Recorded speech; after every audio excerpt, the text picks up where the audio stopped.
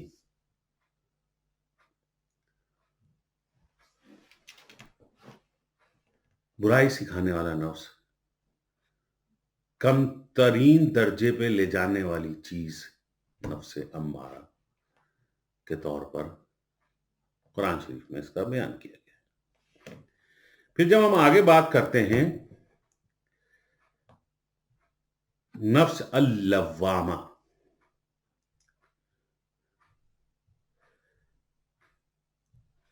اس کی تعریف کیا ہے؟ اس میں اللہ تعالیٰ اپنے بندے کو توفیق دیتا ہے ایک ارتقائی عمل سے گزرنے کی، اور اس کو بتاتا ہے کہ بھائی اب تجھے اپنے اعمال کا خود ذمہ دار ہونا پڑے گا، اور تیرے اچھے اور برے اعمال اس کے نتیجے کی طرف لے کے جائیں گے۔ نفس علامہ اللوامہ آپ کے اچھے کاموں کو سراہتا ہے اور برے کاموں پہ آپ کو ملامت کرتا ہے۔ یہ جو اسے آپ ضمیر بھی کہہ سکتے ہیں، دوسرے لفظوں میں، عام لفظوں میں، کہ انسان کے ضمیر جاگ گیا اور وہ اچھے اور برے کے درمیان تمیز کرنے کے قابل ہو گیا۔ جو ہم نے پہلے بات کری تھی فلاسفر کی حکمت والی بات، اور اس میں اس کو سمجھ میں آنے لگ گئی کہ بھئی اس کے ضمیر نے اس کو سمجھانا شروع کر دیا کہ یہ تیرا برا کام تھا، اس کا تیرے کو یہ اثر ہوگا۔ آگے جب ہم بات کرتے ہیں، اس سے اگلا جو سٹیج ہے انسان کی ایگو کی، جب آپ کا ضمیر ملامت کرنا شروع کر دیتا ہے اور آپ اس کی ملامت کو سننے لگتے ہو، اس کے کان دھرنے لگتے ہو، تو پھر اللہ تعالیٰ آپ کو نفس الملہمہ عطا فرماتا ہے۔ نفس الملہمہ وہ ہے جب آپ برائی سے کنارہ کشی اختیار کر لیتے ہو،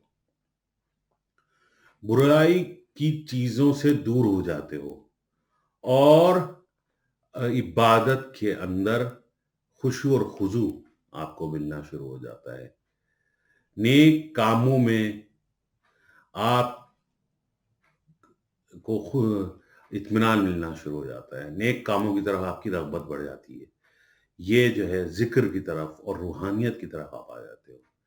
دنیا بھی ساتھ کے ساتھ چل رہی ہے، لیکن آپ کے رجحان جو ہے وہ روحانیت کی طرف بڑھ جاتا ہے۔ اور جب آپ اس سفر پہ چل نکلتے ہو، نفس الملہمہ آپ کو حاصل ہو جاتا ہے، تو پھر آخر میں آپ کو نفس المطمئنہ کی منزل عطا ہوتی ہے۔ اور نفس المطمئنہ وہ نفس ہے جب آپ ایک مقام پر پہنچ جاتے ہو اور برائی آپ سے صلح کر لیتی ہے، شیطان آپ کے سامنے دو زانوں ہو کے بیٹھ جاتا ہے، دنیا جہان کی خوف آپ کو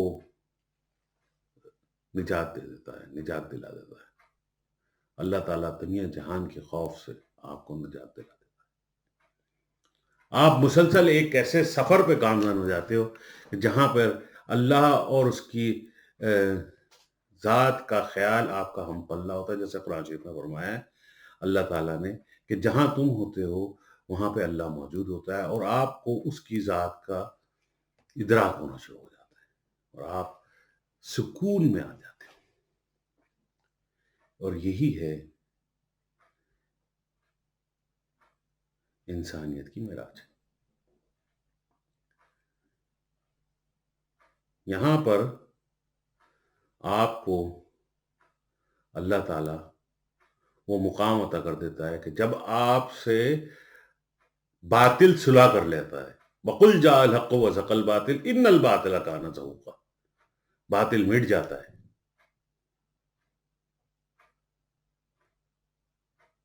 اور صرف حق باقی رہتا ہے۔ یہ مقام جب ہم اس کو آگے پڑھتے ہیں یا دیکھتے ہیں، بہت اونچا مقام ہے، اور سب سے اونچا مقام ہے جو حضور اکرم نبی کریم صلی اللہ علیہ وسلم کو عطا ہے، اور یہی حضور اکرم نبی کریم صلی اللہ علیہ وسلم کی شان ہے۔ مثنوی مولانا روم میں مولانا صاحب اس شان کو بیان فرماتے ہوئے کہتے ہیں، وہ نور جو روح کی غذا ہے، اولیاء کے جسم کی بھی غذا ہوتا ہے، یہاں تک کہ وہ بھی روح کا دوست بن جاتا ہے۔ یعنی کہ روح اور جسم کا ایک ایسا جو رابطہ تھا وہ بالکل مکمل ہو چکا ہوتا ہے، اور جو اللہ نے جو نور روح کے لیے بھیجا تھا وہی اس کا جسم کا نور بھی بن جاتا ہے۔ اور یعنی کہ اصل بات کیا سمجھ میں آ رہی ہے کہ جو روح ایک اللہ کا حکم ربی تھا، وہ آپ کے نفس پہ غالب ہو جاتا ہے، اور نفس آپ کے سامنے آ کے دوزانوں ہو کے بیٹھ جاتا ہے کہ حضور اکرم نبی کریم صلی اللہ علیہ وسلم نے فرمایا میرا شیطان میرے ہاتھ پر اسلام لے آیا ہے۔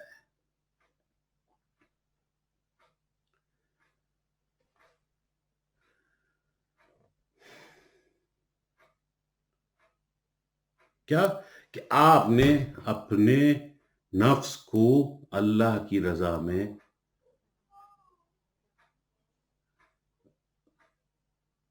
محکوم کر دیا، آپ کی روح کا اوپر آپ کے انسان آپ کی روح پر آپ پر غلبہ ہو گیا، اور جہاں پر روح کا غلبہ ہے تو وہ اللہ ہی اللہ ہے۔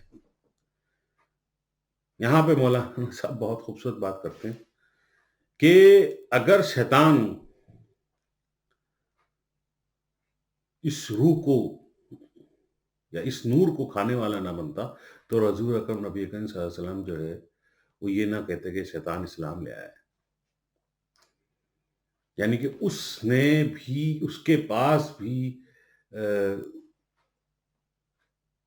اس بات کو ہم کبھی انشاءاللہ اگلے پروگراموں میں تفصیلاً بحث کریں گے، کیونکہ ایک تھوڑا سا ثقیل موضوع ہے جو کہ ہماری اس پروگرام کی